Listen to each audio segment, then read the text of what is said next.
हाँ जी, तो हम लोगों ने लास्ट क्लास में implementation of the scheme by way of trust की 3 कंडीशंस ऑलरेडी डन कर ली थी। हम ट्रस्टी अपॉइंट कर रहे हैं, तो ट्रस्टी कौन होना चाहिए? तो ट्रस्टी वो होना चाहिए जिसका कॉन्फ्लिक्ट ऑफ इंटरेस्ट नहीं है। जिसका इंटरेस्ट कॉन्फ्लिक्ट करता है वो कभी भी ट्रस्टी, है ना, सिंपल बात है। ऐसा पर्सन जो इंडिपेंडेंट होना चाहिए। कौन होना चाहिए? इंडिपेंडेंट होना चाहिए। तो इसका मतलब जो भी हमारी कंपनी के प्रमोटर हैं, डायरेक्टर हैं, केएमपीज हैं, वो तो बाय डिफॉल्ट क्या होंगे? इंटरेस्टेड होंगे।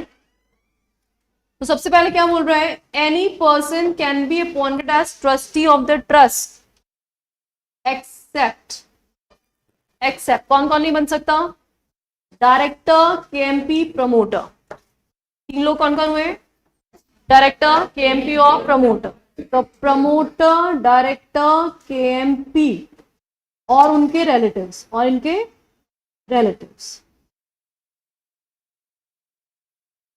कैश कंपनीज की। कौन सी कंपनी? कैश कंपनी बोले तो वही company, holding, subsidiary, associate company. इन चारों कंपनीज के प्रमोटर, डायरेक्टर, केएमपी और उनके रिलेटिव्स जो है ट्रस्टी अपॉइंट नहीं हो सकते of company, holding, subsidiary, associate और relative of such director, KMP और प्रमोटर। ठीक है। और दूसरा कौन सा इंसान डिस्क्वालिफाइड हुआ? जो स्टेक होल्ड करता है कंपनी में शेयर होल्डिंग, क्योंकि ऑब्वियसली शेयर होल्डर हमेशा ये चाहता है कि उसको ज्यादा डिविडेंड मिले और कंपनी का प्रॉफिट जो है वो ज्यादा से ज्यादा हो, इसके लिए खर्चे कम करो। तो एम्प्लॉइज वेलफेयर वो कभी नहीं चाहेगा। तो इसीलिए ऐसा पर्सन जो ऑलरेडी 10% स्टेक होल्ड करता है कंपनी में, तो उसको यहाँ पे डिस्क्वालिफाइड कर देंगे हम। तो बेनिफिशियली होल्ड 10% और मोर, beneficial hold 10% or more of the paid up share capital या voting rights of the company। तो जो भी पर्सन 10% या मोर शेयर होल्ड करता है कंपनी में, वो भी ट्रस्टी अपॉइंट नहीं हो सकता। तो 2 डिस्क्वालिफिकेशन समझ में आ गई। तो क्या क्या डिस्क्वालिफिकेशन हुई हमारी? ट्रस्टी डिस्क्वालिफिकेशन,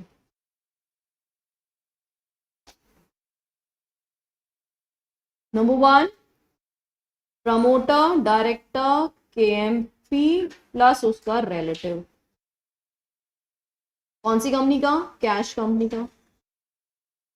उसके अलावा दूसरा कौन सा इंसान हुआ जो 10% और मोर, है ना, होल्ड्स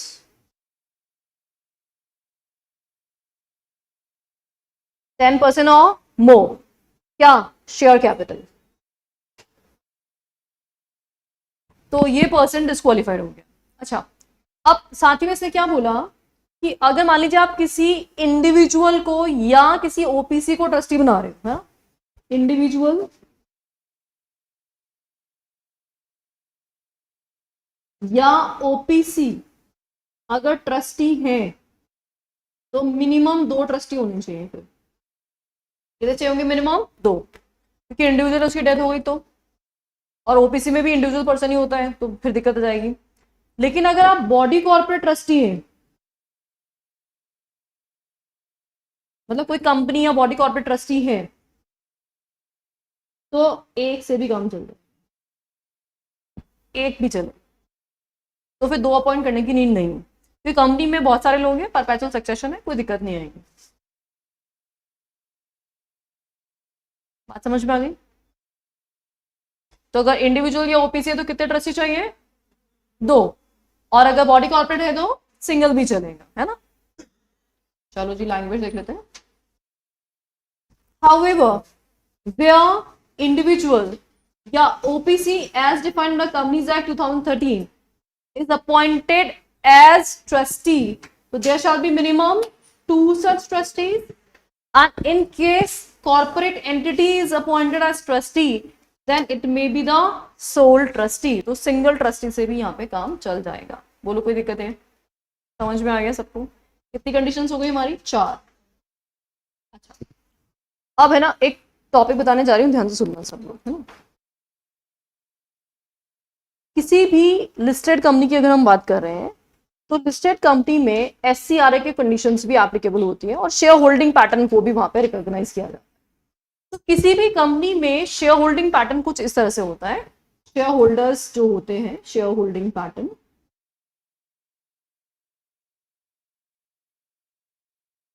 इसको हम दो कैटेगरी में सेग्रीगेट करते हैं। Number one, promoter holding,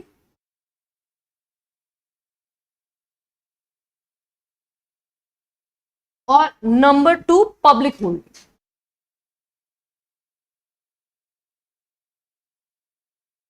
We do have two kinds of holding. Number one, promoter holding, and number two is public holding. अब जो ये प्रमोटर होल्डिंग और पब्लिक होल्डिंग है कितनी होनी चाहिए लिस्टेड कंपनी में, ये एससीआरए गवर्न करता है। तो एज पर एससीआरए, ये जो पब्लिक होल्डिंग है ना, पब्लिक होल्डिंग एससीआरए के हिसाब से ये होनी चाहिए मिनिमम 25%। ठीक है, इसका मतलब प्रमोटर होल्डिंग मैक्सिमम कितनी हो सकती है?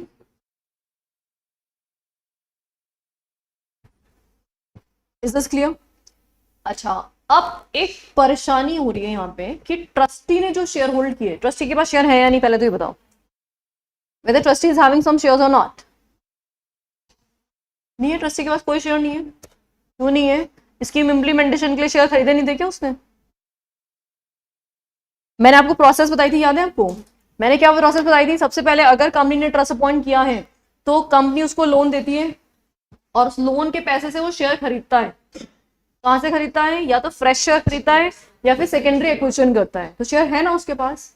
स्कीम इंप्लीमेंटेशन अलॉटमेंट में तो बहुत टाइम लगेगा, शेयर तो उसके पास आज ही है, अलॉटमेंट 1 साल बाद होगा वेस्टिंग पीरियड के बाद। शेयर तो पहले से है। तो जब तक वो शेयर अलॉट नहीं हो जा रहे हैं एम्प्लॉइज को, तब तक वो शेयर कौन होल्ड कर रहा है?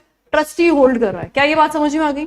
तो क्वेश्चन यहाँ पे अराइज हो रहा है कि जो ट्रस्टी शेयर होल्ड कर रहा है उस होल्डिंग का क्या होगा? दो क्वेश्चन है। पहला क्वेश्चन, क्या इस शेयर होल्डिंग पे वोटिंग राइट्स मिलेंगे या नहीं मिलेंगे? Question number 1। दूसरा क्वेश्चन ये है कि ये शेयर होल्डिंग किसका पार्ट मानी जाएगी? क्या ये प्रमोटर होल्डिंग है या ये पब्लिक होल्डिंग है? ये दो क्वेश्चन यहाँ पे अराइज होते हैं। तो पहले क्वेश्चन का आंसर देखते हैं। जो शेयर इन्होंने होल्ड कर रखे हैं, क्या इन पे इनको वोटिंग राइट्स मिलने चाहिए कि नहीं मिलने चाहिए? What do you think? नहीं, नहीं मिलने चाहिए, नहीं मिलने चाहिए, पता नहीं। दो ऑप्शन है, या तो मिलना चाहिए या नहीं मिलना चाहिए। पता नहीं वाला ऑप्शन नहीं है, कोई भी एक सेलेक्ट करो। अपने जो सिक्स सेंस होती है ना उसको सोच करके कि आपको क्या लगना चाहिए। यहाँ पे लपाई लगाना है, कोई बात नहीं, सही तो मैं बता ही रही हूँ। What do you think? नहीं मिलना चाहिए? नहीं नहीं नहीं नहीं नहीं नहीं नहीं नहीं नहीं। सबका आंसर सेम है, नहीं। यूनानिमसली एंटायर क्लास यही बोल रही है नहीं। और लाइव वाले बच्चे क्या बोल रहे हैं? नहीं। ओके, चलो, यूनानिमसली सबका आंसर सेम ही आ रहा है, नहीं। और सबका आंसर एब्सोल्युटली सही है, बिल्कुल सही बात है, नहीं मिलेगा वो। अब क्यों नहीं मिलेगा? उसका रीजन है कॉन्फ्लिक्ट ऑफ इंटरेस्ट हो जाएगा इससे। कैसे हो जाएगा? पता है क्या होगा? जब भी किसी कंपनी का मन करेगा कि पब्लिक का स्टेक कम करके, है ना, प्रमोटर्स कंसोलिडेट करेंगे अपना वोटिंग और अपने हिसाब से कोई भी रेजोल्यूशन पास करना है, तो वो क्या करवाएंगे? ट्रस्ट अपॉइंट कराएंगे, उनसे शेयर खरीदवाएंगे मार्केट से। और फिर क्या होगा? कंपनी में प्रमोटर का स्टेक जो था वो तो था ही, और जो ट्रस्टीज हैं वो भी ऑब्वियसली जो प्रमोटर बोल रहे हैं वही करेंगे, और ये मिलकर के कोई भी रेजोल्यूशन पास करा देंगे। तो गलत हो जाएगा ना तो कॉन्फ्लिक्ट ऑफ इंटरेस्ट होने की वजह से इनको वोटिंग राइट्स नहीं मिलेंगे, due to conflict of interest. ये मतलब इन पे वोटिंग राइट है ही नहीं, मतलब इन शेयर्स को छोड़ करके जो रिमेनिंग शेयर्स हैं उन्हीं पे वोटिंग राइट्स रहेंगे। समझ में आई बात? मान लो कंपनी में 100 करोड़ शेयर्स हैं, 100 करोड़ में से मान लेते हैं कि 20 करोड़ शेयर्स किसके पास हैं? ट्रस्ट के पास हैं। तो बाकी कितने बचे? 80 करोड़। तो जो भी वोटिंग परसेंटेज काउंट होगा ना वो 80 करोड़ पे ही होगा, 20 करोड़ पे कोई वोटिंग परसेंटेज काउंट ही नहीं होगा। तो जैसे आप ORSR पास करा रहे हो सपोज, तो आप कैसे कराओगे? जैसे 100 करोड़ है, उसमें से 20 करोड़ ट्रस्टी ने होल्ड किए हुए, छोड़ दो इसको, कितना बचा? 80 करोड़। तो इसी 80 करोड़ के हिसाब से ही रेजोल्यूशन पास होगा। अब हमें 100 करोड़ से कोई मतलब नहीं। समझ में आ गया? दूसरा क्वेश्चन मैंने जो पूछा कि भाई ये जो ट्रस्टी शेयर होल्ड करता है ये प्रमोटर का पार्ट माना जाएगा या पब्लिक का? What do you think? Promoter? अच्छा, प्रमोटर वाले हैंडल्स करके बता दो फटाफट से। प्रमोटर 1 2 3 4 5। पब्लिक वाले हैंडल्स करके बता दो 1 2 3। बस 8 लोग जवाब दे रहे हैं, बाकी पूरी क्लास क्या बोल रही है? दोनों ही नहीं माने, दोनों ही नहीं है, अलग ही है ये। तो मतलब तीसरी कैटेगरी बनाते हैं, ट्रस्टी कैटेगरी। तो बिल्कुल सही बात है, ना तो ये पब्लिक कैटेगरी और ना ही ये प्रमोटर कैटेगरी है। तो ये क्या होगी? Non public, non promoter holding. Non public non promoter holding, again जो भी ट्रस्टी की होल्डिंग है उसको हम एक्सक्लूड कर देंगे, और जो बची हुई होल्डिंग है उसी में देखेंगे कि मिनिमम 25% पब्लिक होल्डिंग हो रही है या नहीं हो रही है। समझ में आया? चलो एक एग्जाम्पल समझ लेते हैं क्या कहना चाह रहा है ये। Let's understand. सपोज करो एक कंपनी है जिसके टोटल नंबर ऑफ शेयर्स है 100 करोड़ शेयर्स, है ना? टोटल शेयर्स 100 करोड़ है। इसमें से जो प्रमोटर होल्डिंग है, प्रमोटर, वो मान लेते हैं 60 करोड़ की है। How much? 60। और जो पब्लिक होल्डिंग है वो है 40 करोड़ की। ठीक है, अभी तक तो एकदम सही रेशियो मेंटेन्ड है। अब इस कंपनी ने क्या किया, एक ट्रस्टी अपॉइंट किया और ट्रस्टी को बोला कि सेकेंडरी एक्विजिशन करो। सेकेंडरी एक्विजिशन करना है इसको, इसको फ्रैक्चर नहीं दिया जाए। ठीक है, अब ट्रस्टी क्या है, सेकेंडरी एक्विजिशन कर रहा है, पब्लिक से शेयर परचेज कर रहा है। ठीक है, तो पब्लिक से जो उसने शेयर परचेज किया, वैसे तो उसके लिए भी लिमिट है। अभी हमें ना बिना लिमिट के, लिमिटलेस ऐसे नंबर ले लेते हैं, कोई भी रैंडम नंबर है। मान लेते हैं ट्रस्टी ने पब्लिक से शेयर एक्वायर कर लिए 20 करोड़। वैसे वो कर नहीं सकता 20 करोड़, ये लिमिट बहुत एक्सीड कर गई है, बट अभी जनरली समझ लो बस। तो अब हुआ क्या, यहाँ पे पब्लिक का जो स्टेक है 40 करोड़ से रिड्यूस हो गया, कितना रह गया? 20 करोड़ रह गया है। और ट्रस्टी का स्टेक कितना है? 20 करोड़। तो 60-20-20 ये सिचुएशन अभी फिलहाल कंपनी की है। तो मेरा क्वेश्चन ये है, क्या SCRA का जो 25% का लिमिट था वो यहाँ फुलफिल हो रहा है या नहीं हो रहा है?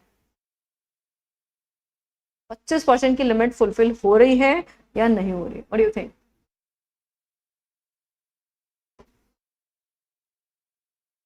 होल्डिंग प्रमोटर की 60 करोड़, पब्लिक की 20 करोड़ और ट्रस्टी की 20 करोड़, टोटल 100 करोड़ शेयर्स हैं।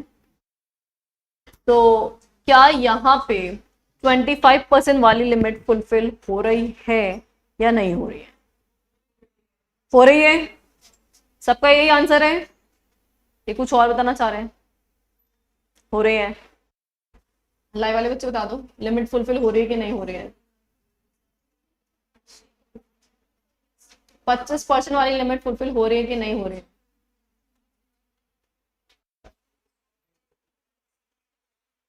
हो रही है, ओके।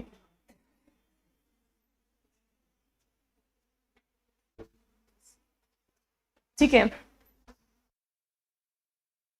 हो रही है, हो रही है, पता नहीं। हाँ जी पड़ोसी, हो रही है कि नहीं हो रही है? कैसे हो रही है?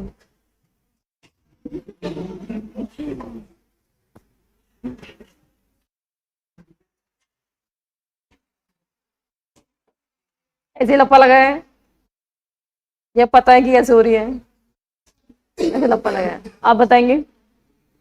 तुक्का लगा दिया बस। ओके, हो रही है कि नहीं हो रही है? अब क्यों हो रही है पता नहीं। ओके, हाँ हो रही है कि नहीं हो रही है? हाँ तो फिर हो रही है, नहीं हो रही? हाँ आप बताओ कैसे? हम्म, कैसे? हाँ, कैसे परसेंटेज किसका निकाल, कैसे निकाल, कैसे दिख रहा है आपको? 25%? 100 का 25% तो 25 करोड़ होता है। ट्रस्टी तो नॉन पब्लिक नॉन प्रमोटर है, ट्रस्टी तो काउंट ही नहीं होंगे पब्लिक में।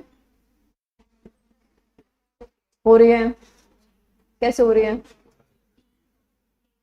ओके एग्जैक्टली, सिंपल 80 का परसेंटेज निकालना है, 100 का नहीं निकालना है अभी। हाँ लिमिट फुलफिल हो रही है, तो तुक्के बहुत सही लगाया आप लोगों ने, मतलब मुझे पता था बहुत सारे तो ऐसे ही बोले ठीक है लगा दो वही वही आंसर है।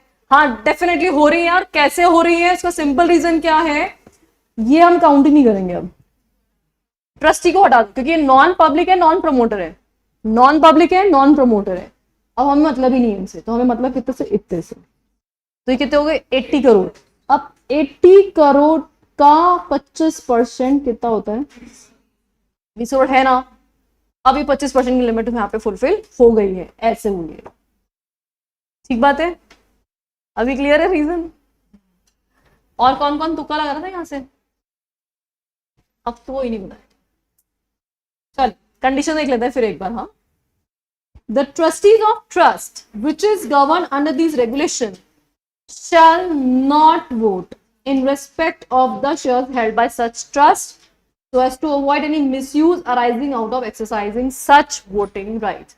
तो यहाँ पे वोटिंग राइट्स इनको नहीं मिलेगा, ये कंडीशन हम ऑलरेडी देख चुके हैं। Then the trustee should ensure, अब ट्रस्टी देखो अपॉइंट हो रहा है तो वो अपॉइंटमेंट से पहले क्या इंश्योर करेगा। अच्छा पांचों कंडीशन याद हो गई क्या, पहले ये बताओ, 5 कंडीशन याद हो गई। चलो नंबर 1 क्या था, इम्प्लीमेंटेशन ऑफ द स्कीम वाली condition. Number 2 single trust multiple scheme. Number 3 trust deed बनेगी। नंबर 4 ट्रस्टी की डिस्क्वालिफिकेशन। नंबर 5 ट्रस्टी को वोटिंग राइट नहीं मिलेगा।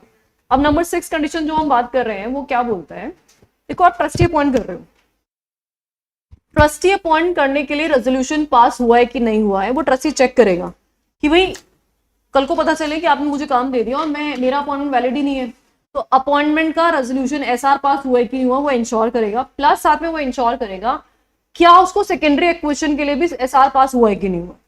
ये इंश्योर करने के बाद ही वो काम स्टार्ट करेगा। अगर कल को मान लो ट्रस्टी अपॉइंटमेंट का तो एसआर पास हुआ है लेकिन सेकेंडरी एक्विजिशन का नहीं हुआ है तो फिर वो सेकेंडरी एक्विजिशन नहीं करेगा।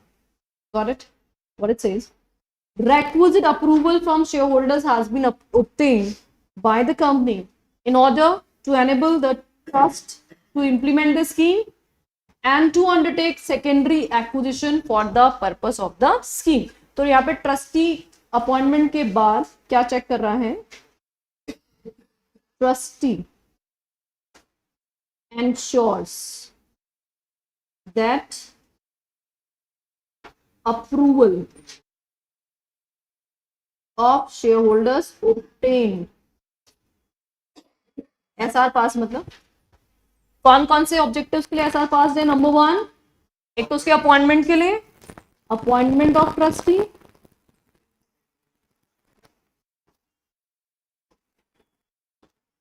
और दूसरा सेकेंडरी एक्विजिशन। तो इन दोनों पर्पसेस के लिए उसको अप्रूवल मिल चुकी है बाय एसआर। वोटिंग राइट नहीं था जो लिख दिया ना कंडीशन 5 तो ये ना, वोटिंग राइट नहीं है, दोनों दो कंडीशन लिख दी मैंने इसमें एक साथ।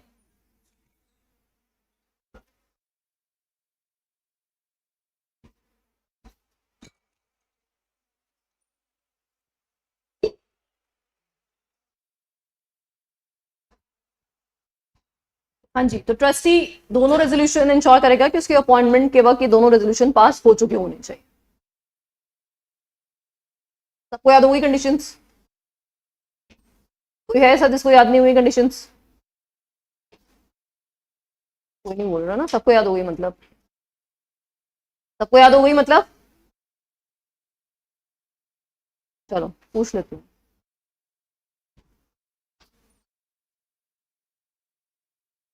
लास्ट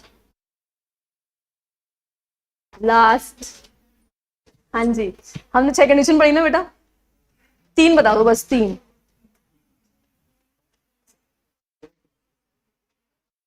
बस 3 बता दो, 3 कंडीशंस। हाँ इम्प्लीमेंटेशन में क्या होता है पूरी बताना है, वैसे इम्प्लीमेंटेशन बोल के नहीं चलेगा।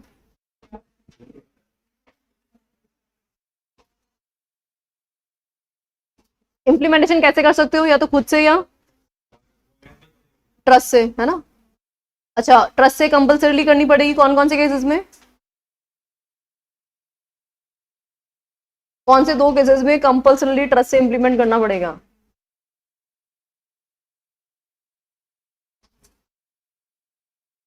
सेकेंडरी एक्विजिशन एंड गिफ्ट, ये दो केसेस हैं। अच्छा, अब ट्रस्ट अपॉइंट करना है, ये कब डिसाइड होगा, अपफ्रंट। अपफ्रंट कब, जब एसआर पास हो रहा है, ठीक है। तो फिर क्या हम चेंज कर सकते हैं इसको, ठीक है, चेंज कर सकते हैं। और वो चेंज करने के लिए भी क्या करना पड़ेगा, हाँ ठीक है, एक कंडीशन हो गई। दूसरी कंडीशन बताओ, ट्रस्ट डीड बनेगी, ट्रस्ट डीड बनेगी, उसकी टर्म्स एंड कंडीशन और उसमें जो भी ऑल्ट्रेशन है उसको किसको इन्फॉर्म करोगे, हाँ रिकॉग्नाइज्ड स्टॉक एक्सचेंज को इन्फॉर्म कर। एक और बता दो, हाँ सिंगल ट्रस्ट क्या कर सकता है, मल्टीपल स्कीम्स लॉन्च कर सकता है। और मल्टीपल स्कीम्स के लिए लेकिन कंडीशन क्या होगी फिर, सेपरेट अकाउंटिंग करनी पड़ेगी और ट्रू एंड फेयर डिस्क्लोजर देना पड़ेगा, तो और रिवाइज करना पड़ेगा, ठीक है। हर जगह पढ़ा था क्या वैसे, क्यों, ये गाना आना सब बंद कर दो, तो अपनी लाइफ पे फोकस करो, करियर। सब लोग है ना, कुछ टाइम सिर्फ और सिर्फ अपने करियर को दे लो, that would be very fruitful for you all guys. मेरे लिए तो क्या ही है, मेरे को थोड़ा कोई फायदा देने वाले हो पास हो गए तो, सैलरी देने वाले हो क्या सीएस बन जाओगे तो मुझे, अच्छा वाह, अच्छा, बड़े आए सैलरी देने वाले, हाँ। तो सैलरी का फायदा किसको मिलने वाला है, आपको ही मिलेगा, मुझे नहीं देने होंगे। तो सीएस बन जाओगे तो आपको और आपकी फैमिली को सबसे ज्यादा फायदा होगा, ठीक है। मैं तो थोड़ा टाइम के लिए खुश हो जाऊंगी कि हाँ ठीक है मेरे बच्चे सीएस बन गए, तो इसलिए पढ़ना वढ़ना स्टार्ट कर दो सब लोग, ठीक है। चलो नेक्स्ट कंडीशन पे मूव करते हैं। The trustee, the trustee shall not deal, shall not deal, किसमें डील नहीं करेगा, डेरिवेटिव्स में। ये नाम शायद पहली बार सुन रहे हैं सब लोग। डेरिवेटिव्स हम चैप्टर 1 में सीखेंगे, डेरिवेटिव्स क्या होते हैं। अभी थोड़ा सा बता दूं, ये सिर्फ अभी नाम याद कर लें चलो थोड़ा सा बता देते, बिल्कुल थोड़ा सा बताऊंगी, ज्यादा नहीं, अभी ज्यादा समझने लायक कैपेसिटी में नहीं पहुंचे हम। अच्छा शेयर पता है, शेयर, शेयर सबको पता है, ओके। किसी भी कंपनी के शेयर की अपनी ओन वैल्यू होती है क्या, होती है ना। इन्फोसिस के शेयर की अपनी वैल्यू है, टीसीएस की अपनी वैल्यू है, विप्रो की अपनी वैल्यू है ना, वेदांता की अपनी वैल्यू है, हिंदुस्तान जिंक की अपनी वैल्यू है, आरबीएनएल की अपनी वैल्यू है, सुजलॉन की अपनी वैल्यू है। Every company is having their own value. अच्छा, गोल्ड, गोल्ड की अपनी वैल्यू होती है क्या, होती है, गोल्ड की अपनी वैल्यू होती है, ऑफ कोर्स इंडिपेंडेंट वैल्यू होती है। सिल्वर की अपनी वैल्यू होती है, मेटल्स जितने में उन सबकी अपनी ओन वैल्यू होती है। अच्छा, जितने भी ये क्रॉप्स होती है ना, वीट, राइस, है ना, पल्सेस, ऑयल, क्रूड ऑयल, इन सबकी अपनी ओन वैल्यू होती है कि नहीं होती है, होती है। अच्छा, ये तो हुआ हमारे शेयर्स एंड कमोडिटीज, ठीक है। शेयर्स जिसकी अपनी ओन वैल्यू है, कंपनी की कैपिटल का एक पार्ट है। कमोडिटी के अंदर क्या क्या आता है, मेटल्स आते हैं, क्रॉप्स आती है, ऑयल, कोल, फ्यूल सब आता है ना, ये सब कमोडिटीज में। अब अगर हम एक नई सिक्योरिटी क्रिएट करें, ऐसी सिक्योरिटी जिसकी खुद की कोई वैल्यू नहीं है, वो अपनी वैल्यू डिराइव करता है किसी और अंडरलाइंग एसेट से, तो उसको हम बोलते हैं डेरिवेटिव। डेरिवेटिव का लिटरल मीनिंग ही यही होता है, which derive its value from underlying asset, sorry,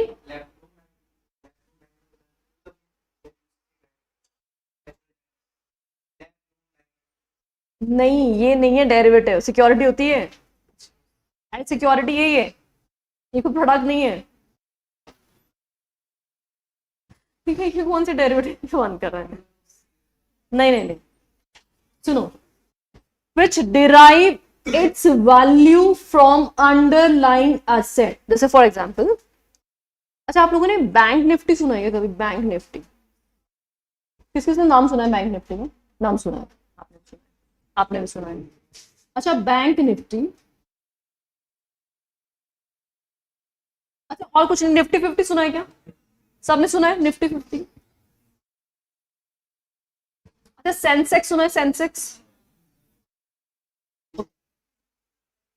अच्छा ऐसे ही बहुत सारे इंडेक्स होते हैं, इंडेक्स, और फ्यूचर के बहुत सारे ट्रांजेक्शन्स भी होते हैं। अब क्या होते हैं, थोड़ा सा ब्रीफ समझ लो, नहीं तो बहुत ज्यादा हो जाएगा। डेरिवेटिव बहुत टेक्निकल कॉन्सेप्ट होता है ना। मान लो मैं किसी एक बैंक में इन्वेस्टमेंट के बारे में सोच रही हूँ, लाइक HDFC, तो मुझे लग रहा है बैंकिंग सेक्टर तो बढ़ेगा, लेकिन HDFC बढ़ेगा कि नहीं बढ़ेगा, आई एम नॉट श्योर। अगर मान लो कल को मैंने सारा पैसा HDFC में लगा दिया और HDFC में ही कोई बैड न्यूज होता है और वो HDFC टूट जाए, तो मेरा सारा पैसा डूब जाएगा। तो फिर क्या करें? बहुत सारे बैंक में इन्वेस्टमेंट करें, HDFC में भी लगा लो, PNB में भी लगा लो, SBI में भी लगा लो, IndusInd, ICICI bank, Axis bank, सब में लगा लो। तो सब में इंडिविजुअली इन्वेस्टमेंट करना थोड़ा मुश्किल काम है, क्योंकि हर कंपनी का शेयर जो है उसको हम ऑडिट ट्रेल करें, फिर उसमें इतना सारा पैसा इन्वेस्टमेंट करें, तो that is not practically possible for an investor. तो इन सबको रिप्रेजेंट करने वाला एक इंडेक्स है, that is what, bank Nifty. तो बैंक निफ्टी, इसकी अपनी कोई वैल्यू नहीं है ना, this is the representative of many banks, है ना। तो 20 25 30 बैंक है जो सबके सब इस निफ्टी को रिप्रेजेंट करते हैं। तो यहाँ पे क्या किया गया, जैसे PNB भी आ गया, तो HDFC भी आ गया, तो ICICI भी आ गया, तो एक्सिस बैंक भी आ गया, इंडसइंड बैंक भी आ गया, जितने भी बैंक्स हैं वो सारे बैंक्स को ये रिप्रेजेंट कर रहा है। इसका मतलब इसकी ओन वैल्यू नहीं है, इसकी वैल्यू किस पे बेस्ड है, बैंक्स के शेयर्स पे बेस्ड है। अच्छा अब क्या होगा, कुछ बैंक्स बढ़ेंगे कुछ गिरेंगे, राइट। तो क्या होगा, हमारा एवरेजिंग हो जाएगा। मान लो कल को इतने सारे बैंक्स में से कोई एक आध खराब भी निकल गया, बाकी बैंक्स तो अच्छा परफॉर्म करेंगे, जब अच्छा परफॉर्म करेंगे तो ऑटोमेटिकली निफ्टी क्या हो जाएगा, बढ़ जाएगा। अच्छा ऐसे ही होता है Nippon IT index, Nippon IT। अच्छा अब मान लो मैं IT सेक्टर में इन्वेस्टमेंट के बारे में सोच रही हूँ। अभी IT सेक्टर देखो इतना हाल बेहाल हो चुका है भाई, भयंकर टूट चुका है ना। मतलब आज से 3 साल पहले जो था उससे भी आधा हो गया, ये हाल हो गया है IT सेक्टर का। चाहे आप TCS का शेयर देख लो, चाहे आप इन्फोसिस देख लो, चाहे आप विप्रो देख लो, सारे के सारे शेयर, माइंड ट्री देख लो, जितनी कंपनीज है सबके शेयर टूटे पड़े हैं। अब मुझे लग रहा है कि आने वाले कुछ टाइम बाद IT सेक्टर फिर से ग्रो करेगा। मैं ऐसा कोई रिकमेंडेशन नहीं दे रही हूँ, ना मैं बोल रही हूँ, इट्स जस्ट एन एग्जाम्पल, ठीक है। तो अब पता चले, हाँ मैं हमने बोला था क्लास में जाके, और आज क्या लो जी इन्वेस्टमेंट डन, कोई जस्ट एग्जाम्पल ही एग्जाम्पल की तरह ट्वीट करेंगे। अब निपॉन IT क्या देखो, अब है ना मैं TCS का शेयर अलग से खरीदूं, है ना, तो एक शेयर अप्रोक्सीमेटली कितने का, भी मैंने तो शायद बहुत टाइम से देखा भी नहीं कि शेयर्स क्या प्राइस पे चल रहे हैं, तो शायद चल रहा होगा ये 2500 के आसपास चल रहा होगा, शायद 2500 या कुछ 27, हाँ ऐसा कुछ होगा।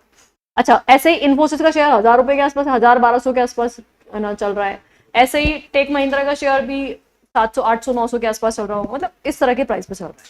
अब मैं एक एक शेयर खरीदने लग जाऊँ इन सबके, तो एक एक शेयर खरीदूंगी तो मेरे कितने ज्यादा पैसे इन्वेस्टमेंट हो गए, और एक शेयर से क्या ही होता है।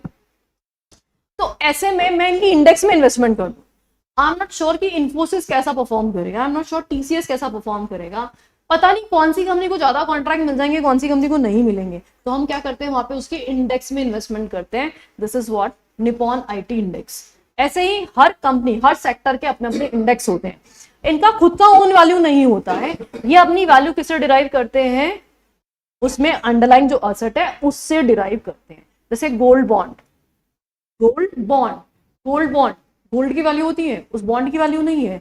वो बॉन्ड अपनी वैल्यू किससे डिराइव करेगा, गोल्ड से डिराइव करेगा। जैसे जैसे गोल्ड की वैल्यू बढ़ेगी, बॉन्ड की वैल्यू भी बढ़ेगी, जैसे जैसे गोल्ड की वैल्यू कम होगी, बॉन्ड की वैल्यू भी कम होगी। समझ में आया? या फिर मान लीजिए मैं FMCG कंपनीज में डील करती हूँ, लाइक ब्रिटानिया, नेस्ले, ऐसी कंपनीज में डील करती हूँ, और हमारे लिए सबसे इंपॉर्टेंट इंग्रेडिएंट होता है वीट। वीट चाहिए, आप ब्रेड बना रहे हो, आप कुकीज बना रहे हो, सब में क्या इंग्रेडिएंट चाहिए होता है? व्हीट चाहिए होता है ना। और व्हीट की फसल कब आती है? मार्च में आती है, करेक्ट। अच्छा, पूरे साल भर तो नहीं आता ना व्हीट? मार्च अप्रैल में सबसे ज्यादा व्हीट आपको देखने को मिलेगा, उसी टाइम पे फसलें आती हैं। अच्छा, अब जैसे ही व्हीट मार्केट में अवेलेबल है तो उस टाइम पे सबसे अच्छी क्वालिटी का और साथ में सस्ता व्हीट आपको मार्च अप्रैल में मिल जाएगा। लेकिन अब ब्रिटानिया या नेस्ले जैसी कंपनी जो है, उनको एक परेशानी क्या हो गई है, क्या वो पूरे साल भर का व्हीट एक साथ खरीद के रख लें? अच्छा, आप में से कितने लोग हैं जिनके घरों पे पूरे साल भर का राशन एक साथ रख लिया जाता है? साल भर का राशन, हाँ होता ही है, रखते ही है। गेहूं तो रखते ही है भाई, साल भर का गेहूं की बात होगी, बाकी तो मंथली मंथली परचेज होता है, राशन जो भी होता है, ग्रोसरीज। बाकी गेहूं तो साल भर का रखा जाता है। अच्छा, कौन कौन है जिनके घर पे साल भर का गेहूं भी नहीं रखा जाता? 1 2 3 4 5 6 7 8। अच्छा, उसका रीजन बता सकते हो कि क्यों नहीं रखा जाता? मंथली बेसिस पे या क्वार्टरली बेसिस पे उसका रीजन सुन लो। रीजन क्या होता है? एक तो स्टोरेज का बड़ा इशू होता है। जैसे ना पुराने जमाने में लोग क्या होते, बड़े बड़े मकान होते थे, आंगन हुआ करते थे, तो वहां पे सारा का सारा राशन एक साथ स्टोर कर दिया जाता था, वहां पे कोई प्रॉब्लम भी नहीं होती थी। सेकेंडली, जो लेडीज हुआ करती थी वो होम मेकर्स हुआ करती थी, इसीलिए उनको है ना ये सब चीजें संभालने में टाइम मिल जाता था। तो वो गेहूं संभाल रही है, जो पल्सेज हैं वो संभाल रही हैं, तो वो खराब नहीं होते थे। नाउ डेज वर्किंग वुमेन हो गई है, तो भाई साल भर का अगर राशन ला के रख दिया, सब में कीड़े पड़ जाएंगे तो संभालने में बहुत बड़ी दिक्कत हो जाएगी। दूसरा, आजकल मकान बहुत छोटे हो गए हैं, फ्लैट्स हो गए हैं, तो वहां पे रखने की जगह ही नहीं है, हम खुद रह लें वही बहुत है। तो जयपुर सिटी में तो फिर भी इतने छोटे फ्लैट्स नहीं हुए हैं, लेकिन अगर मुंबई मुंबई में जाके देखोगे तो वो तो महीने का भी राशन स्टोर करना बहुत ही पथेटिक सिचुएशन है उनके लिए। इतने छोटे छोटे फ्लैट्स हैं, इतनी छोटी छोटी किचन है वहां पे, और वही करोड़ों करोड़ों के फ्लैट्स हैं, तो storage is very problematic situation for them. तो सोचो, ब्रिटानिया जैसी कंपनी जो इतना बड़े लेवल पे, बल्क लेवल पे प्रोडक्शन करी, उनके लिए कितना गेहूं चाहिए होगा भाई। तो क्या साल भर का गेहूं एक साथ स्टोर करके रख दें? इतना सारा पैसा एक साथ ब्लॉक हो जाएगा, पहला प्रॉब्लम। दूसरा प्रॉब्लम, इतना बड़ा स्टोरेज नहीं होगा, स्टोर के लिए रेंटल कॉस्ट आपको बेयर करनी पड़ेगी, और फिर वो खराब होएगा तो उसको रख रखाव और करना पड़ेगा। तो ये सारी प्रॉब्लम्स के चलते डेफिनेटली कोई भी कंपनी साल भर का स्टॉक एक साथ नहीं खरीदती है। तो अब ये क्या खरीदेंगे? व्हीट से 3 मंथ्स। अब पीक सीजन में 3 महीने का इन्होंने व्हीट परचेस कर लिया, पीक सीजन के बाद व्हीट हो जाएगा अनअवेलेबल, कम हो जाए सप्लाई कम, और साथ ही में महंगा भी हो जाएगा। जैसे मान लो आज के डेट पे अगर व्हीट कितने रुपए का आ रहा है? 30 रुपीज का आ रहा है, तो आज से 3 महीने बाद वो 40 का मिलेगा, फिर 3 महीने बाद हो सकता है वो 50-60 का मिलेगा। तो क्या इस हिसाब से ये लोग अपने प्रोडक्ट की प्राइस चेंज कर सकते हैं? बिल्कुल नहीं करते हैं। ब्रेड का प्राइस सालों से सेम ही चलता आ रहा है, ये तो ना हर महीने प्राइस चेंज कर देते हैं कि लो जी एमआरपी चेंज। जो ब्रेड 30 रुपीज की आती है तो 30 की आती है, जो बिस्किट का पैकेट आपका 20 का आता है वो 20 का ही आता है। They can not change the MRP so frequently. तो फिर कॉस्ट को कैसे इफेक्टिवली मैनेज किया जाए और सस्ता सामान कैसे लेके आया जाए, उसके लिए डेरिवेटिव्स बहुत इंपॉर्टेंट रोल प्ले करते हैं। What they do, they enter into the future contract. मतलब जो सप्लायर्स हैं, जो फार्मर्स हैं, या जो भी इंटरमीडिएटर्स होते हैं, उनसे वो पहले से ही क्या कर लेते हैं? फ्यूचर कॉन्ट्रैक्ट कर लेते हैं कि तुमसे 3 महीने बाद हम इतना गेहूं परचेज करेंगे और इस रेट पे करेंगे। और आप मान लो हमने आज के रेट पे कॉन्ट्रैक्ट डन कर लिया, 35 का रेट हमने डन कर लिया है, कल को वो 40, 45, 50 भी पहुंच जाएगा, तो हमें डरने की कोई जरूरत नहीं है, क्योंकि हमने ऑलरेडी फ्यूचर का कॉन्ट्रैक्ट कर लिया है। अब हमें ये भी डरने की जरूरत नहीं कि हमें सामान मिलेगा कि नहीं मिलेगा। I am getting my point. और ये सारे ट्रेड्स कहाँ हो रहे हैं? स्टॉक एक्सचेंज प्लेटफॉर्म पर हो रहे हैं, तो ऑथेंटिकेटेड है, प्राइस एकदम जेन्युइन है, ट्रांसपेरेंट है। ये सब होता है डेरिवेटिव। समझ में आया? बहुत डिटेल में बाद में सीखेंगे, और अभी इतना इनफ है जानना आपके लिए। तो क्या बोला इसने? ट्रस्ट जो है डेरिवेटिव्स में डील नहीं करेंगे। डेरिवेटिव्स रिस्की भी बहुत होते हैं। फ्यूचर्स एंड ऑप्शन का नाम सुना है क्या आपने? सुना है क्या? जितने भी लोग futures and options, F and O, नहीं सुना? फ्यूचर, ऑप्शन, ये नाम सुना है क्या पहले कभी? जिन्होंने नहीं सुना आज सुन लो। फ्यूचर्स एंड ऑप्शन, ये ट्रेडिंग होती है बेसिकली। जो ट्रेडर्स होते हैं ना, वो ट्रेड करते हैं स्टॉक मार्केट के अंदर फ्यूचर्स एंड ऑप्शंस के थ्रू, जहां पे कम पैसे में वो बहुत ज्यादा क्वांटिटी डील करते हैं, और उसकी वजह से एक दिन में करोड़पति और एक दिन में रोड़पति भी बन सकते हैं। लिटरली एक दिन में लाखों लाखों का नुकसान भी हो सकता है, बहुत ज्यादा रिस्की होते हैं। जैसे मैंने भी एक बार किया था बैंक निफ्टी ऑप्शंस, ऑप्शंस है ना। अब मैंने क्या किया, चलो बताती हूँ। बैंक निफ्टी की पोजीशन ले ली, ऑप्शंस की पोजीशन लेके क्लास में आ गई। और पोजीशन कितने की ली मैंने, अप्रोक्सीमेटली 50,000 की। 50,000 का ऑप्शन प्रीमियम पे कर दिया मैंने। क्लास से जैसे पहुंची तो मैंने देखा इसमें 20,000 का नुकसान। मैंने चलो एवरेजिंग कर लेते हैं ना। ये क्या होता है कि जब आप नए नए ऐसे कुछ करना स्टार्ट करो, बहुत कांड करते हो, मैंने बहुत सारे कांड किए इसमें ऑप्शन में ना। फिर उसके बाद मैंने एवरेजिंग कर दी, मैंने 50,000 का प्रीमियम और दे दिया। टोटल कितना प्रीमियम पे, 1 लाख। फिर 1-2 घंटे बाद यहाँ पे लॉस दिखाई दे रहा था 40,000। तो मैं सोचा चलो और एवरेजिंग कर देते हैं। करते करते एवरेजिंग करते करते करते करते मैंने 2.5 लाख का इन्वेस्टमेंट कर दिया एक दिन में। 2.5 लाख का प्रीमियम पे कर दिया। और इस 2.5 लाख पे देखते ही देखते इसमें बहुत भयंकर लॉस हो जाता है। कम से कम 1,80,000 का लॉस दिखाई दे रहा था। ये एक दिन का ट्रेडिंग का सिर्फ। अब मैंने 1,80,000 का नुकसान मुझे दिखाई दे रहा था, तो फिर मैंने इतना कांड किया। तो चिन्मय सर ने बोला चलो अब इसको ठीक करते हैं। तो चिन्मय सर ने एकदम, अब क्या होता है कांस्टेंट ट्रेडिंग करनी पड़ती है इसमें, आप छोड़ ही नहीं सकते बिल्कुल भी। ऐसे नहीं कि मैं बस पोजीशन लगा के आ गई, क्लास में आ गई, कांस्टेंट ट्रेडिंग करनी पड़ती है। फिर चिन्मय सर ने 1 घंटे तक नॉन स्टॉप ट्रेडिंग की, buy sell buy sell buy sell, reverse trading, पता नहीं क्या क्या कर दिया। और करते करते करते पूरा 1,80,000 का लॉस खत्म कर दिया और सिर्फ 10,000 का लॉस बचा। अब क्या होता है 1 घंटे तक इतनी मशक्कत करके 1,80,000 का लॉस सेटल किया, फिर 10,000 का लॉस दिखाई दे रहा है, तो सर को लालच आ गया। अब वो इतने सारे ट्रांजेक्शन में और पैसा इन्वेस्ट हो चुका था, अब सर को लालच आ गया। सर को लालच आ गया, उन्होंने कहा अब इतनी मेहनत की थोड़ा प्रॉफिट तो कर लें। और जैसे ही ये सब स्टार्ट किया तो 1 घंटे बाद we close this position at a loss of 2,50,000। Finally हमने सोचा हो गया अच्छा कांड पूरा, 2.5 लाख का नुकसान हो गया, जो हो गया सो हो गया, खत्म करो इसको। तो ये पागलपन होता है ऑप्शंस के अंदर। हाँ बैंक निफ्टी और तो क्या ही, ये सब मतलब ऐसे टेम्पटेशन देते हैं, बहुत भयंकर टेम्पटेशन है। पहले क्या होता है मैं छोटी छोटी पोजीशन लेती थी, छोटी छोटी पोजीशन में क्या होता है प्रॉफिट हो रहा था, एवरीडे 5,000 रुपए का प्रॉफिट हो रहा था। अब 5,000 rupees per day when I was earning, कितने मिनट के गैप पे, 10-10 मिनट पे आई वाज अर्निंग 5,000 रुपए। मुझे 10 मिनट में आई कैन अर्न 5,000। तो अब ग्रीड आ गया, अब तो भाई 5,000 क्यों, हम एक दिन में 50,000 कमाएंगे, 1 लाख कमाएंगे। और यही ग्रीड इंसान का स्वाहा। फिर उसके बाद मैंने ऑप्शन ट्रेडिंग बंद कर दी। फिर फ्यूचर्स खेलते थे हम। Future is comparatively more safer और काफी अच्छे होते हैं।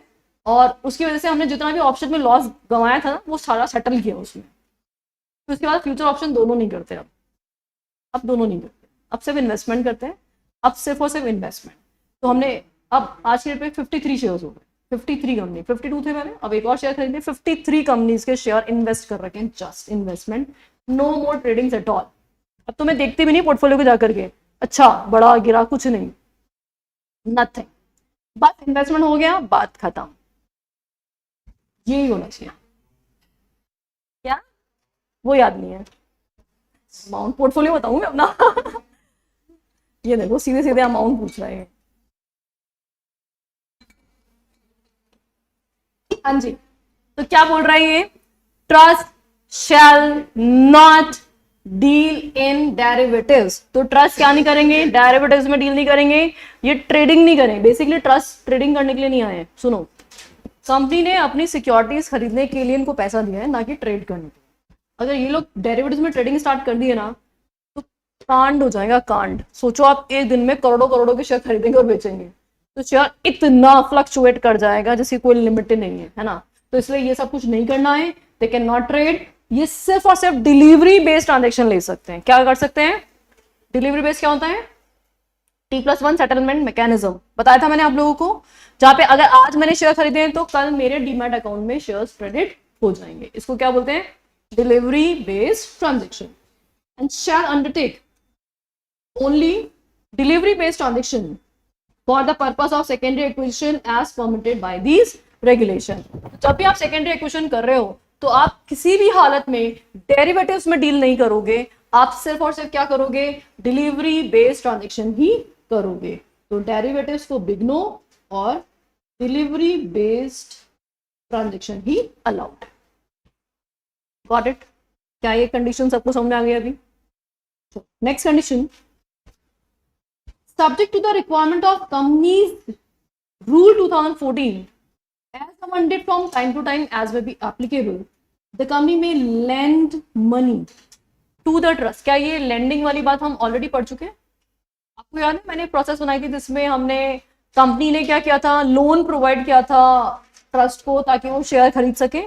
तो लैंडिंग अलाउड है, ये रेगुलेशन हमें परमिशन ग्रांट करता है। तो lending money to the trust on appropriate terms and conditions to acquire shares either through the new or secondary acquisition for the purpose of implementation of the scheme। तो यहां पे क्या condition हुई, company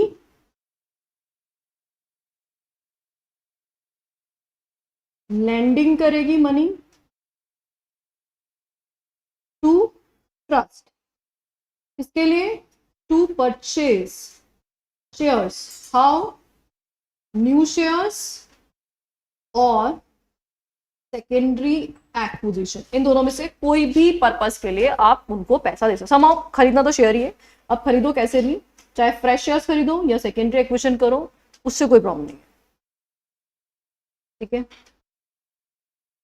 यहां तक कंडीशंस याद हुई? Lending allowed, company में lend money to the trust to purchase shares, new shares और सेकेंडरी एक्विजिशन।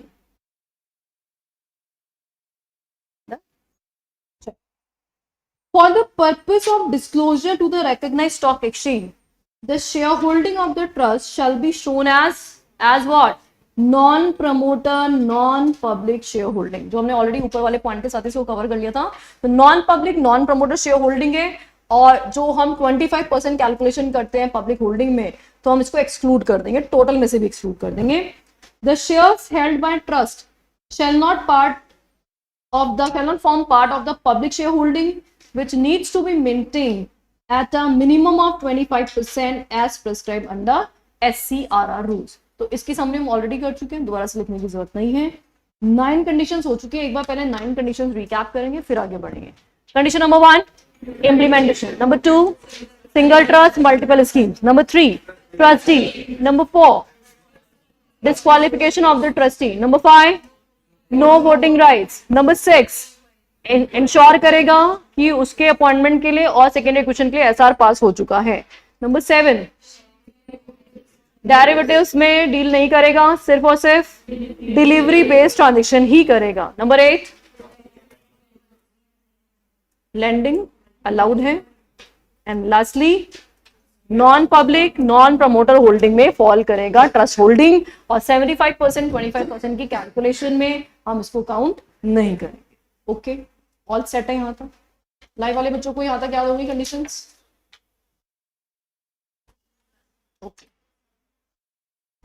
अब जो नेक्स्ट कंडीशन है 10th और 11th, पहले मैं इसको एक्सप्लेन कर देती हूँ, बाद में लैंग्वेज पढ़ लेंगे। ठीक है, सुनना ध्यान से।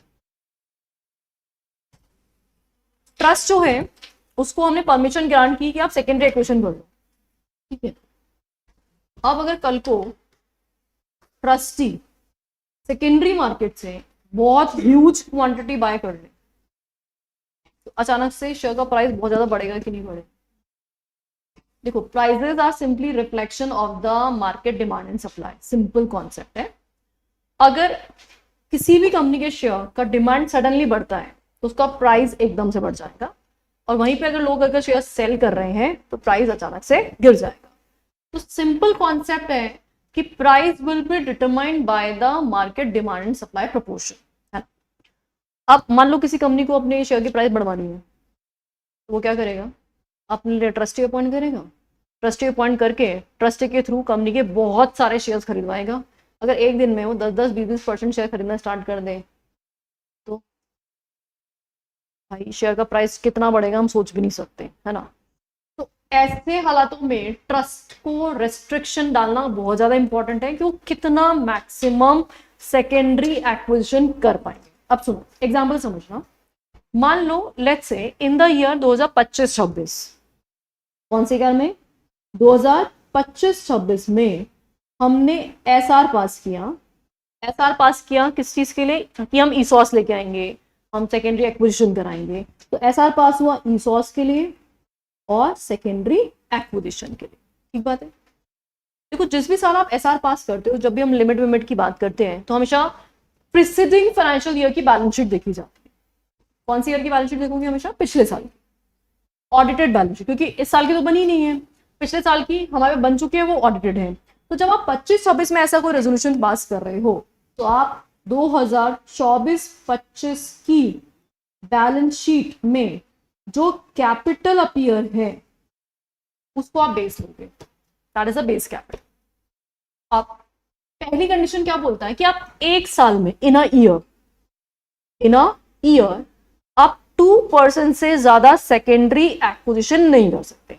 तो जब कंपनी पहली बार 2025-26 में सेकेंडरी एक्विजिशन करेगी तो इस कैपिटल का मैक्सिमम कितना एक्विजिशन कर पाएगी? पूरे साल भर की लिमिट है इन अ फाइनेंशियल ईयर। ये बात समझ में आ गई? इसमें कोई प्रॉब्लम? अच्छा, फिर ये ओवरऑल लिमिट नहीं है, ये एक साल की लिमिट है, पर ओवरऑल लिमिट भी रेस्ट्रिक्शन में डाली उन्होंने कि अगर आप सब्सिक्वेंटली और एक्वायर कर रहे हो अगले आने वाले सालों में, तो किसी भी केस में आपके पास जो सेकेंडरी एक्विजिशन के शेयर रखे हुए हैं, पड़े हुए हैं, अगर आपने स्कीम लाया, स्कीम में अलॉट कर दिया तब तो खत्म हो जाएंगे, लेकिन अगर रखे हुए हैं जिसको अभी तक आपने अलॉट नहीं किए, वो किसी भी केस में A B C, part A, part B, part C में 5% से एक्सीड नहीं करेंगे। ये मैक्सिमम ओवरऑल लिमिट है।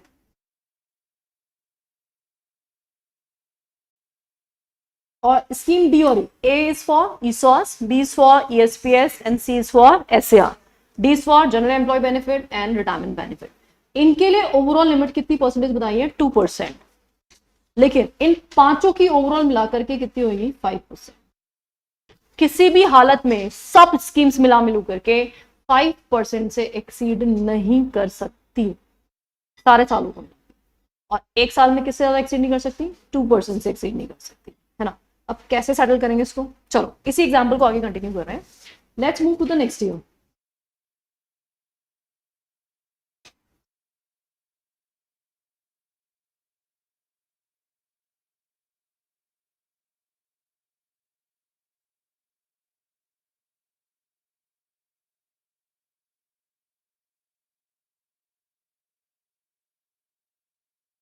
हाँ जी, 2025-26 इसमें हमारे पास जो लिमिट थी कितनी अलाउड थी?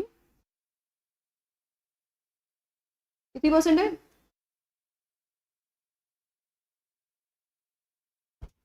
2% अलाउड। अब 2% में आप चाहो तो पूरा एबीसी ले लूं या चाहो तो डीई ले लो, जो आपकी मर्जी वो ले लो। तो चलो हम सबसे पहले ले रहे हैं यहाँ पे, ये फर्स्ट केस हमारा एबीसी का और ये हमारा डीई। हमने पूरा एंटायरली 2% किसका ले लिया? एबीसी का ले लिया। तो ये हो गया एबीसी का 2%। तो टोटल कितना हो गया? विद इन द लिमिट है, एक साल की लिमिट हमारी 2% की है। अच्छा, अब हम आए 26-27 में। 26-27 में वी आर प्लानिंग कि लेट्स डू वन थिंग, हम डीई का 2% ले लेते हैं। क्या हम ऐसा ले सकते हैं? ठीक है, यहाँ पे कुछ नहीं लिया, यहाँ 2% ले लिया। क्या ये with in the limit again? कोई प्रॉब्लम है? ओके। अब तीसरे साल हम जब आ रहे हैं 27-28 में, अभी तक कंपनी ने कोई स्कीम लॉन्च नहीं की, सिर्फ वो अक्यूमुलेट कर रहा है शेयर्स, है ना। अच्छा, डीई जो है, डीई क्या उसके लिए अब हम और ले सकते हैं कुछ? डीई में कुछ और एक्वायर किया जा सकता है अभी? अरे 2% हो तो गया। डीई की लिमिट कितनी थी? 2%। अभी क्या बताया था मैंने? एबीसी की 5, डी की 2 और ओवरऑल मिला के 5। तो डी की लिमिट कितनी है? 2। क्या ये लिमिट पहुंच चुकी है? ऑलरेडी पहुंच चुकी है ना। तो अब हम डी में और एक्विजिशन नहीं कर पाएंगे। अच्छा, एबीसी में कितना कर पाएंगे? 1% ही कर पाएंगे। सिर्फ कितना कर पाएंगे? ऑल द लिमिट पड़ी थी, लेकिन ओवरऑल लिमिट किसी भी केस में 5% से एक्सीड नहीं होनी चाहिए। तो यहाँ पे अब अगर आपने 2% कर लिया होता ना एक साल में, तो 6% हो जाता। टोटल मिला के कितना होना चाहिए? 5% से एक्सीड नहीं करना चाहिए। तो यहाँ पे हुआ ये 3%, यहाँ पे हुआ ये 2%, और टोटल मिला के हो गया ये 5%। तो ये सब विद इन द लिमिट है। किसी भी साल हमने 2% से एक्सीडिंग एक्वायर नहीं किया, एबीसी में हमने 5% से एक्सीडिंग एक्वायर नहीं किया, डीई में हमने 2% से ज्यादा एक्वायर नहीं किया, और ओवरऑल मिलाकर के हमने 5% से एक्सीडिंग भी नहीं किया। ये आपको सेटिस्फाई करना है। अच्छा अब ये बताओ, ये सारे परसेंटेज कौन सी कैपिटल पे निकालना है? 24-25 की कैपिटल, कौन सी कैपिटल पे? अच्छा 25-26 के लिए तो प्रीवियस ईयर है, क्या ये 26-27 के लिए भी प्रीवियस ईयर है? Obviously not. तो फिर क्या बोलोगे? ऐसे। और फिर 27-28 के लिए previous to previous to previous, ऐसे क्या बोलोगे? क्या बोले? 24-25, अच्छा हर 24-25 के लिए बोलो, क्या बोले इसमें? लैंग्वेज में क्या बोलेंगे हम इसमें? किसका प्रेसिडिंग ईयर है? रेजोल्यूशन पास का presiding year of the year in which resolution was passed for secondary acquisition. अब चाहे आगे आने वाले कितने भी साल आ जाए, हर बार ये ईयर सेम रहेगा। समझ में आएगा अभी? तो क्या बोलेंगे इसे? जिस साल रेजोल्यूशन पास हुआ था उसका प्रेसिडिंग ईयर। पहले साल में तो ठीक है, कोई दिक्कत नहीं है, प्रेसिडिंग ईयर बोल सकते हो आप, लेकिन आने वाले सब्सिक्वेंट ईयर्स के लिए हमें बोलना पड़ेगा रेजोल्यूशन पास जिस साल की थी उसका प्रेसिडिंग ईयर। कुछ समझ में आया? बाउंस हो गया? आ गया सबको? बाउंस हो गया थोड़ा थोड़ा? चलो एक काम करते हैं, इसको हम कल वापस से रिपीट करेंगे, लैंग्वेज भी कल ही पढ़ेंगे, कल वापस से इसको री अंडरस्टैंड करेंगे। अच्छा ये टेबल में कुछ समझ में आया या नहीं आया बेटा? थोड़ा थोड़ा आया ना? तो इसको पूरा ढंग से कल ही करते हैं।